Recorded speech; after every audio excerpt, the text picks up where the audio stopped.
Listen, are you hiding in your practice? I don't mean like hiding literally like hiding in the closet or under a desk. I have been known to do that.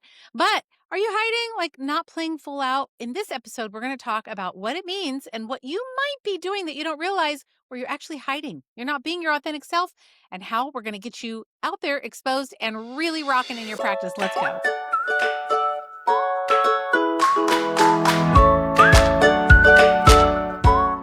Welcome to the Clinical Entrepreneur Podcast. I'm Rhonda, your no fluff, tell it like it is business bestie for wellness practitioners just like you who want to build a practice you love and make a bigger impact and a little money while you're at it.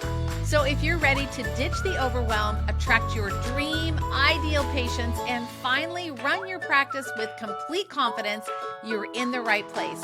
Each week, we're tackling things from programs to patient retention to marketing strategies that actually work, sprinkled, of course, with a little sass, a lot of heart, and the step-by-step strategies that will help you get there. So grab your cup of coffee, your notebook, or whatever keeps you going, and let's build a practice you love and a life you love together.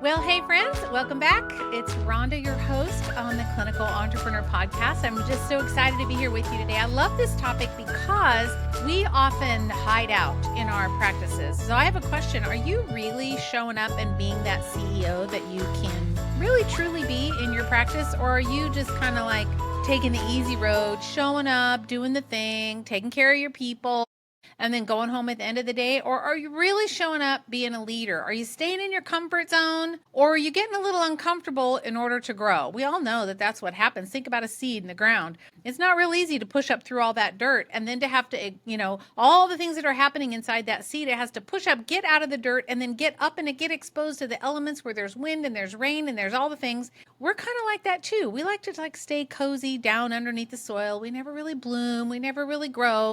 We just kind of play it safe. Like, I'd rather just stay underneath where it's warm and it's comfy. But listen, if you're going to have an impact, you really need to take a risk or two every now and again. So this podcast is going to be, I'm gently kind of nudging you out of your proverbial nest, right? I'm going to put a little heat on you so that you'll bump out of that soil and start to grow and actually do some things that might be a little uncomfortable for you. I won't make it too hard, I promise. But I want you to think about what are the things that you might be doing that make it comfortable for you. One of the things that it might be is maybe discounting your services. You all know how I feel about this. I hate discounts. I hate them. I think they're bad for business. I think they're bad for you.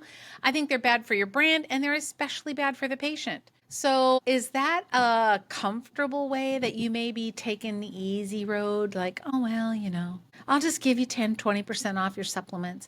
I know a practitioner that is pretty well known in the country, and he discounts his supplements 35%.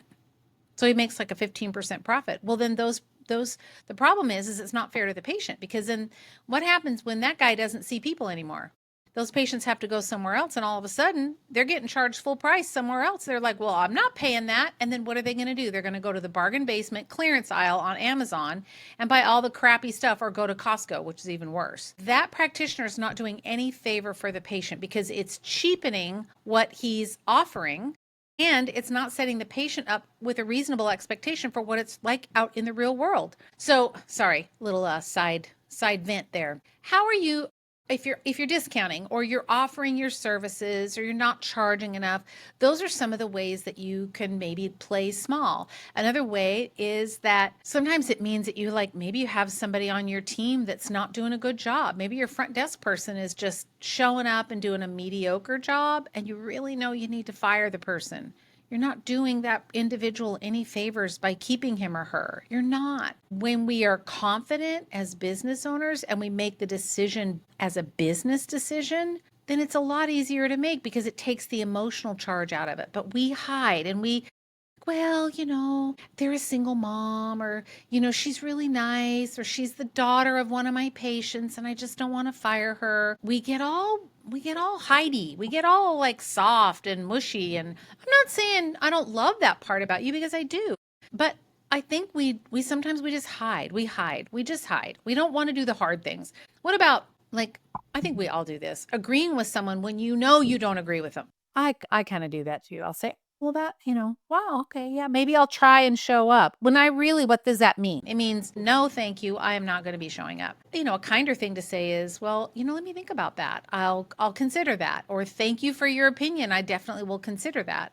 That's way more honest, and it doesn't imply something that you never intend on doing or an answer that intend on giving. So the key point is that, like, working in your business doesn't mean that you have to face all these hard things all at the same time. You don't have to like come out from your hiding place and just start like shooting your gun everywhere and like, blowing all the things up. It's not that. It's just that I just want to bring your awareness to some places where you may not be being honest with yourself. I know you love me, and I know I love you too. And so this is great because we're having a really honest conversation. I'm not going to sugarcoat anything. I'm going to tell you the truth. So how might you not be being honest? Well, I mentioned the practitioner that I know that discounts the supplements. In my opinion, that's not being honest. It's putting the patient and what you think the patient needs over what maybe is the right thing to do. Same thing could be said for undercharging for your services. When you think, oh, well, they won't pay for it. Well, do you want to be the bargain basement practitioner, or do you want to be the one that people respect because they have to pay to see you? Would you rather go, buy a Mercedes that is just got like roll up windows and it's been owned 5 times and it's only a year old and it's got dings and scratches and it has an engine problem? I mean, maybe that wouldn't be with a Mercedes, but we'll just say a car, what you perceive to be a nicer car. Would you rather do that and just go the bargain basement, like, well, I've got it, but it's like not very great? Or would you rather maybe feel proud of something that you're doing, proud of the fee that you're charging, proud of the car you're driving, proud of the clothes that you're wearing, like just feeling proud, like I'm doing the right thing for me. This is right for me. I think we sometimes just choose the bargain basement road. And when you undercharge for what you do, that's what you're doing. You're not setting them up to meet someone who is really, really skilled at what they do. Someone told me the other day that, and I don't know if this is fact or not, but I did have a patient, it was a couple of weeks ago, said that they had their child, they went to the Amen clinic. Daniel Amen, I think he does a lot of brain work, right? And they went to the Amen clinic, and just to get in the door was like $1,500, about a 45-minute appointment or something like that.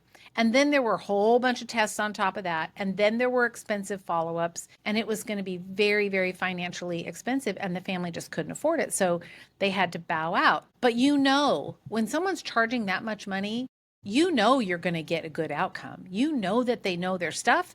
And Daniel Amen is charging because he's confident about what he does. He knows his stuff, and he's going to get results. Would you rather do that, or would you rather go to someone in, a basement that has a shingle out that says, I can help you with everything? When you go to someone who's a specialist, when you go to that person that is confident with how they price their services, there's an expectation that comes with that. And that expectation is, okay, I'm going to pay the money. And yes, we're going to absolutely get to the bottom of this because this person is qualified and they know what they're doing. The other thing that we do sometimes is we will over deliver, meaning, well, I'll charge you, but then, well, I'll just, this next session, I won't charge you. Or I'll adjust your protocol and read your lab work and not charge you. And then, we lie to ourselves and we say, well, it's not about the money. That's such a crock, really. It's just not even true. If it wasn't about the money, what would you be doing? If you had a sugar daddy, you had like a retirement fund, what would you be doing? Would you still be working? Okay, that's great. If you say yes, that's great, and I love that. But most of us work because we need to work because I don't have like trust fund. I'm not a trust fund baby. I don't have that. And so if I want to live a life that I enjoy, I have to work for what I do. And it's a good thing I like what I do because then that doesn't feel like work. And you love what you do. But when you start giving things away, like, well, I'll just review that lab. I won't charge you for it. Or let's just move the appointment. I'll do it in the evening, or I'll do it really early in the morning. And you start giving things away without recognizing the value that you're providing to the other person or the way that you might be compromising yourself. I think that's how we hide in our business. It's okay that you get paid for what you do. It's okay that you get paid to look at a test result. It's okay that you get paid for maybe doing an extra phone call or following up or something. It's okay that you get paid. You should get paid. But this is how you might be hiding. You might be like undercharging and then over delivering, doing more than what they're paying for. Another way that I think we devalue ourselves, and this one just makes me really sad when I see it, and I do see it sometimes, is letting the patient lead the care. Now, a lot of you are probably thinking, oh, heck no, that's never going to happen. Okay, great, good for you. There's a lot of practitioners who don't feel confident enough. And if that's you, just like be honest about that. They're not feeling confident enough to draw a line and say, actually, no, this isn't how it works here. This is not how it works here. In my office, this is how we do it. And I've had people that'll come in and say, well, I need this test and this test and this test. And then I'll order the test because I could see that there could be some value. And some people just really want to know, they need to know. But then the patient comes in and says, well, this is what I will take and this is what I won't take. And these are the supplements that I'm willing to take. And these are the ones I'm not willing to take. I had that happen one time and I said, and I'm done. I'm done. No, and no. No, I will not do that again. So sometimes we let the patients have a little bit too much say. It's your circus, your monkeys. You get to have it however you want. In CBA, we talk a lot about a program or a package. So for instance, I'm always encouraging the doctors, create a 6-week, kind of a starting program, so to speak. I'll use the word program, like a 6-week or an 8-week or something. And so that every single person, when they come into your office, that's what we do. We don't do this fee for service business. You can charge for a new patient appointment. And then you say, if you want to work with me, this is how we do it. It's an 8-week beat the bloat or rest and digest or a hormone reset or a energy and burnout recovery program, whatever your specialty is. And you just have them come in and that's just what they do. We hide because we don't want to tell them what they need. We let them dictate. Well, I don't want to do that. I just want to come in, and pay as I go. Do you really think that patient's going to be a good long-term patient? Yeah, no. They're not. 100%, they're not. And so we hide because we're not strong and courageous enough to say, no, like this is how it works in my business. They can go find someone else online for cheap and they can do it their way. Great. And maybe that person will help them. Good job. I'm so happy. When they say, well, I'm not comfortable taking these supplements, or, I can find them online. I can get them on Amazon for less, which they can't, but they think they can. And because they get overnight shipping, then they think that's all worth it, even though they have to pay more. No, that's just not how I do it. And I want you to say the same thing. No, this is not how we do it here. This is not how it goes. So it's your circus, your monkeys. You get to choose it however you want it to do. And it's okay.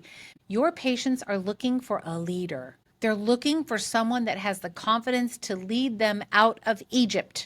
They're in bondage. Their body is holding them hostage. They're sick. They don't feel good. They're looking for a leader that can take them from where they are into a place or to a place where they're happier, they're healthier, and their body works. But when they come in and they're like, well, yeah, I know I don't feel good, but this is how I've read all the things and I know exactly how this works. Whatever. Bye. You're not my person. Come out of hiding, my friend. Be courageous and stand up for what is right for you. Another way that I think we hide, and this one I get it, but we hide behind visibility. And what I mean by that is we're afraid of what they're going to think about us.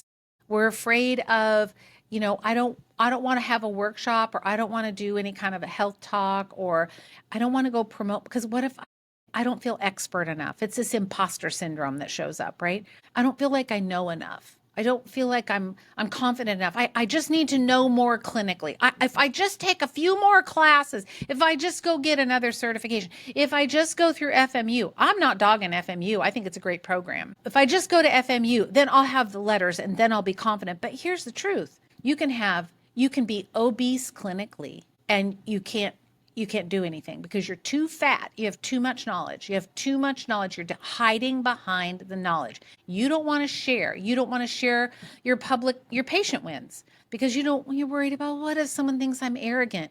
Be arrogant. I just fixed somebody that had long-standing H. pylori. It's a big win. I'm like, dang proud of that. I'm really proud of myself. I'm like, dang, I did that. 25 years she's had it. Yeah, I did that. And I love it. So we hide behind our visibility because we don't want people to either think that we're arrogant or proud or braggy or whatever. But if you have that fear of judgment with people and you're afraid of what you think they think, who are you thinking about here? You. You're thinking about you. You're making it about you. Well, I don't want to go on social media because what if I look stupid? Well, I don't want to have my video up this way because what if I look fat? Well, I don't want to say this because what if it's wrong? Okay, so what if it's wrong? Take it down. If you find out in 6 months that it's wrong, go take it down. Fine. Or do an update. That's even better. Say, 6 months ago, I posted this video and I really thought that that was true, but I now know that it's not true. That builds so much trust and authority and credibility because people are like, oh, wow, he doesn't need to know everything. I appreciate that humility, but we hide behind that visibility. Another place that we hide is humility. Oh, this one makes me have vomit in my mouth. Well, I just let my work speak for itself. I just, people just can share. I don't need a big business. I'm just happy just charging less and just serving people and just loving God, just doing the Lord's work. I'm not saying that you may not be called to do some of that.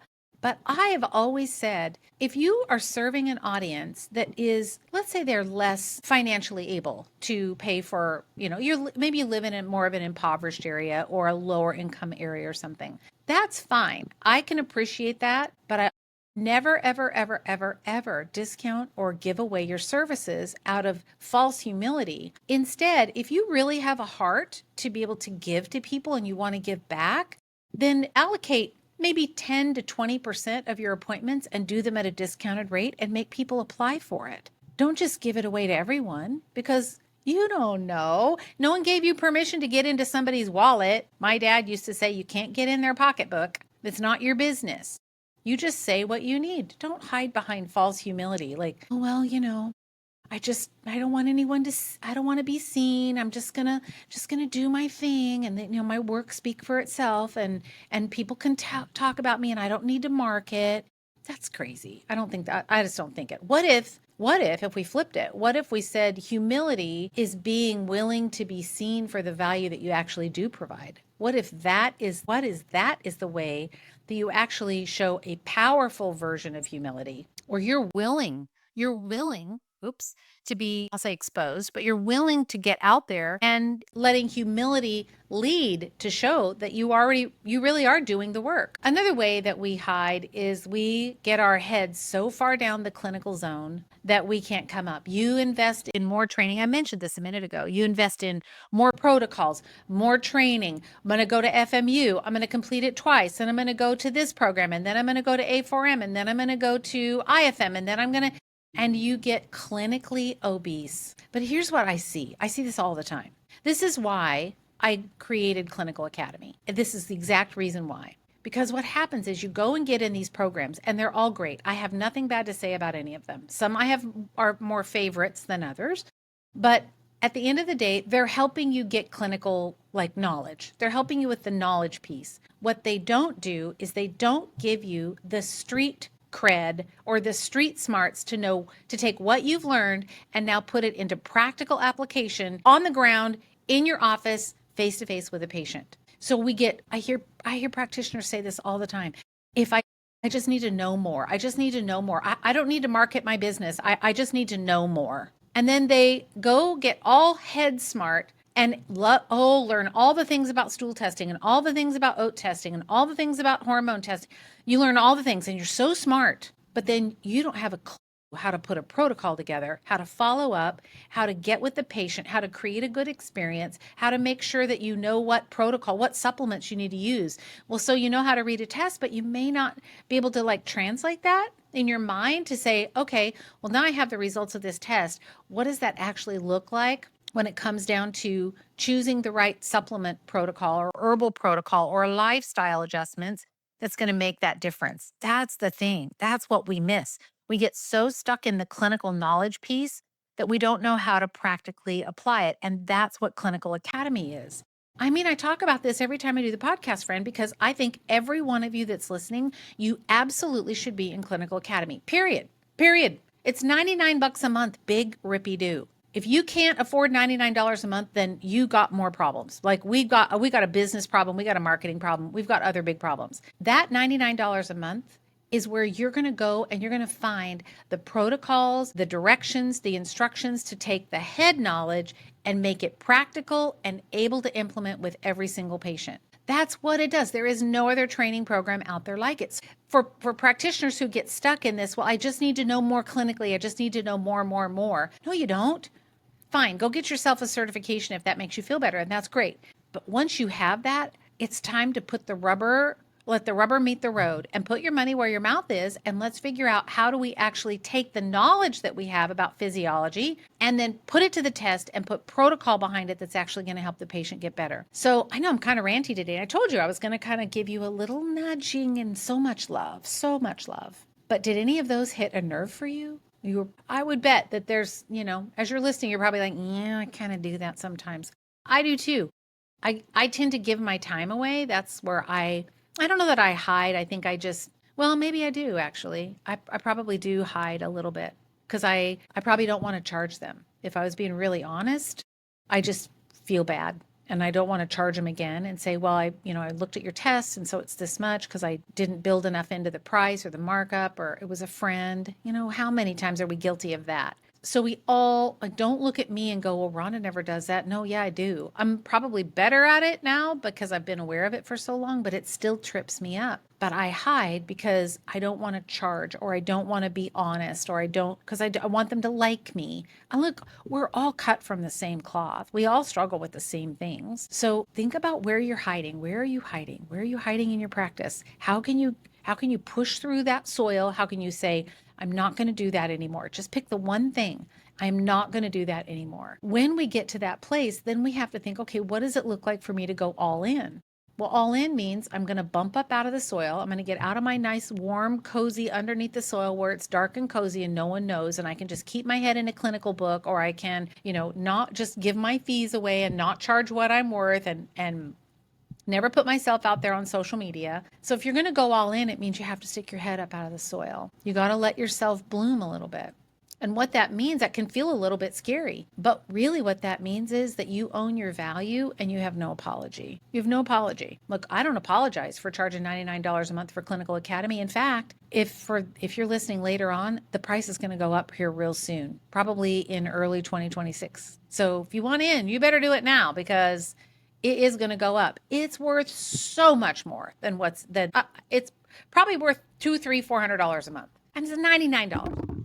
So you have to own your value. You got to know what you're worth and then charge accordingly without apology. No apologies. Well, I know it's kind of high. We do that. That's that false humility, right? Another one is to just be out there consistently, market consistently. Talk about what you do. Talk about it at your, if you have a local health food store or if you're networking with local businesses. Don't be afraid to talk about what you do because you never know who's standing next to you in the grocery store with the cart full of Pop-Tarts and diet soda and they need you. And you just stop, pray for a minute and say, okay, how do I have a conversation with this person? And it's okay. Another thing is, how do you own it? You own it by saying no to the wrong people and yes to the right people. Just because it's a warm body and they have a wallet doesn't mean that it's a yes. It's okay to own your confidence and to say no when you need to say no. It's not worth it. It's just not worth it. It's not worth it to have a PETA patient. And you know what the PETA stands for? Pain in the. It's not worth it. And there are some out there, and I can smell them. I get on the phone with them. I'm like, this is not, and I'll just say, I don't think that I'm a good fit, but let me see if I can find someone else who is. And I don't have to fire people very often, which I'm thankful for, but it's because I'm looking for that. So that's how I can stay true to myself and be confident about what I do. I also know that if I am the bottleneck in my business, that no one ever is going to get any work done. I need to be able to build systems and things inside the business to make sure that, for instance, like all the follow-ups every patient is getting followed up with. If that's not happening, then I have to have a conversation with that employee. Why is this not happening? And how can we make this a better system so that it doesn't get dropped? That's what being a good leader is. So I can go all in by saying, how do I make the business part run better? It's one thing to be clinically knowledgeable. I'm that, you're that, we all got it. But how do we make the structure in the practice work a little bit better so that I can go all in and make the business really work? Because if I take the business side seriously, I'm going to be able to take the mission seriously. But if that's out of balance, the mission to help people, if I'm only taking the mission seriously, then the business is going to be in shambles. And if you're listening and that's you, I get it, because I was there once. I get it. We were never taught how to do this business thing. We just weren't. I think, in my opinion, you cannot if you're going to show up big in your business, you cannot separate the clinical from the business. You cannot. You cannot separate them. They both are essential. You have to be clinically sound and you have to be business sound. You can't separate them. If you do, one of them is going to suffer. And where we tend to lean because of our training is we're going to always lean on the clinical side because that's what we love to do, right? But then we let the business side suffer and then you don't make enough money. Your profit margins are low. And I'll get people that come into Clinical Business Academy. So that's the business side, right? They'll come into Clinical Business Academy and I ask, how much revenue have you made so far this year? And let's say it's like August and they'll say $25,000. And I think, no, that's the biggest tragedy ever. There's no judgment, but I'm like, no, by August, you should have been making $300,000, $400,000, $500,000. Yes. As a single practitioner, you should be doing that if you're available to work full time.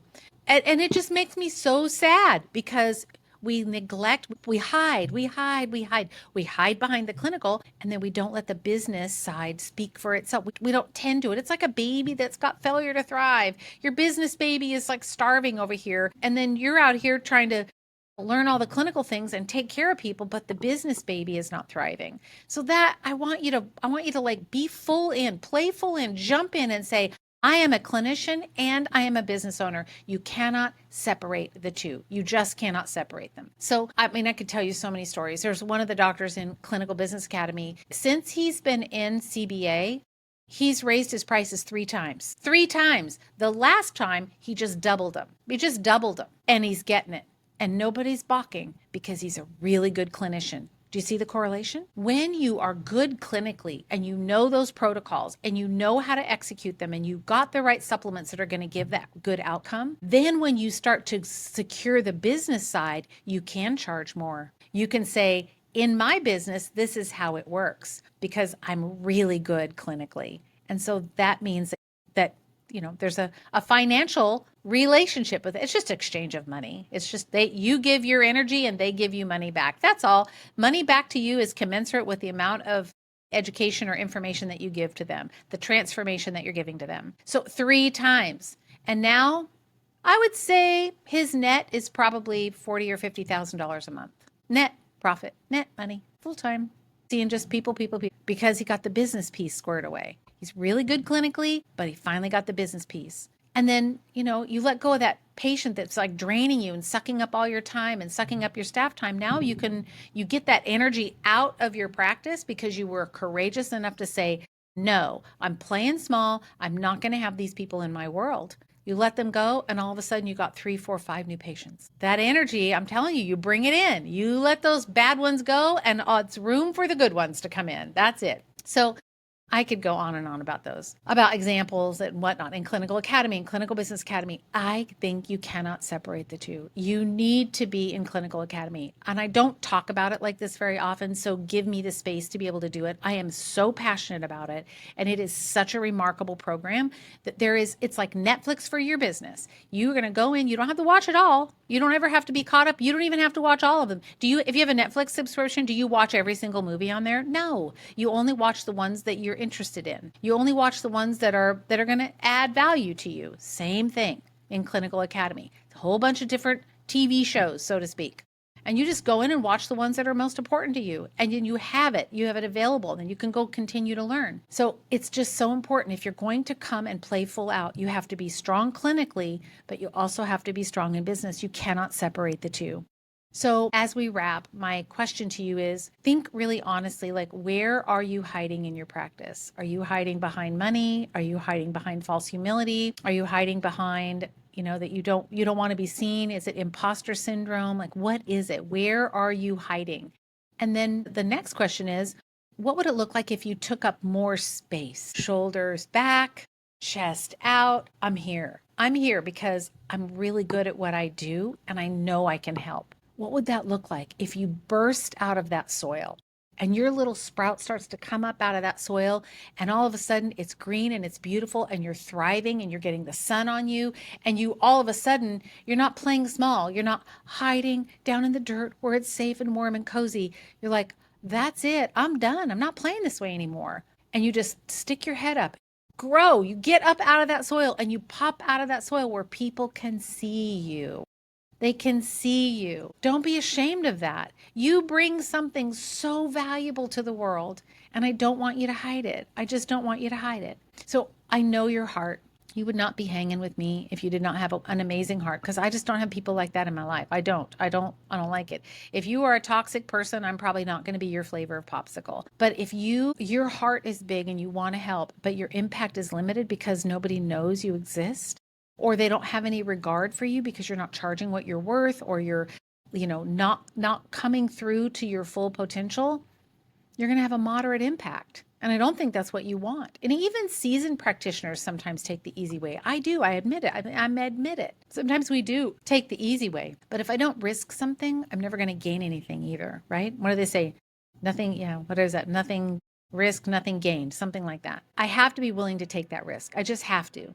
So what if you could have whatever you wanted in your business and it meant that you just had to be courageous clinically and you had to be courageous in your business, but you didn't ever sacrifice your principles or your ultimate commitment to yourself, your family, and the thing that you're passionate about? What would that look like for you? I think it would probably be a much happier outcome. Like, I think your soul would be happier at the end of the day if you live authentically for who you really are. So maybe this week, think about, like, what's one thing you can do? Maybe you can just have a really courageous conversation with a patient, right? Just listen, I don't think I'm a great fit for you, and here's why. Like, we've been doing this for 3 or 4 months, that you're not taking the supplements in a way that is going to really get you the result. And I don't want you to waste your money and time doing something that you're not really full in. So how about we just take a pause and you just, can do what you need to do for right now. And if and when you're ready, then you can come back and we can pick up where we left off. That might take a little courage for you to do, but it's kind. And Brene Brown says, clear is kind. And so maybe have that hard conversation with a patient. Maybe you say no to a patient who's not a good fit. Kind of like that, where you just go, I don't think I'm a person. Maybe you start setting boundaries in your chat in Practice Better, or the way that people have access to you, or you start setting boundaries about how you're going to look at lab tests, or how available you're going to be after hours or on the weekends. Maybe you have that conversation with an employee that you just don't want to have. You're like, oh, I don't want to do, but you just go in courageous, even if you don't know what to say. And even if it's hard, just be courageous. Don't play small. Don't hide. The world needs you. The world needs you so bad. They need what we do.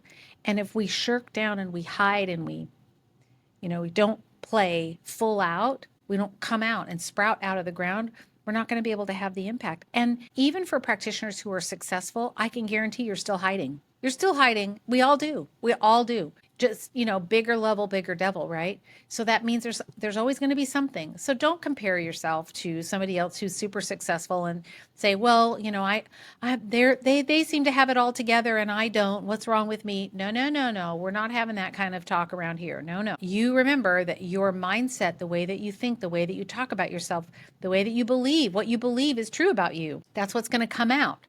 And so just don't hide. You are beautiful. You are an amazing human being. You have so much to offer, and you're well trained and you're skilled and you love people and you want to help. Please don't hide it. Please don't hide it. Don't hide it. If you want to join me in Clinical Academy, I'll teach you all the things you need to know about how to create amazing protocols to get people better. They are my own protocols. It's what I've been doing for over 20 years clinically, and I have great success.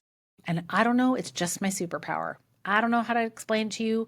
I just know how to make complex things simple. That's just how my brain works. And I'm going to make it really simple for you. So just go to rondanelson.com/clinical academy. Sign up. $99. If you don't like it, bye-bye. You can cancel. No question. If you love it, stay a while, because I would love to meet you. I would love to see you there. And if you're ready to get your business going, you know where to find me, rondanelson.com/CBA. Schedule a call with me and let's talk. If it's not a good fit, I will tell you. You know, I'm like as honest as the day is long. There's no fluff around here. You already know that. You already know that about me. So thanks for listening. I love each one of you so much. I love doing these podcasts, even though I don't get to see you. I know you're out there because I hear your feedback. I hear that you love it. I hear that you listen every single week and you love the episodes. So, and that means the world to me. If you want, you could leave me a review or at least a 5-star. That helps get the podcast out there in front of more people, or share it with someone, share it with a colleague, let somebody else know what we're talking about, because chances are every practitioner across, every wellness practitioner across the country, maybe in the world, needs to hear this, because it's a big place where we are stuck and we hide. No more hiding.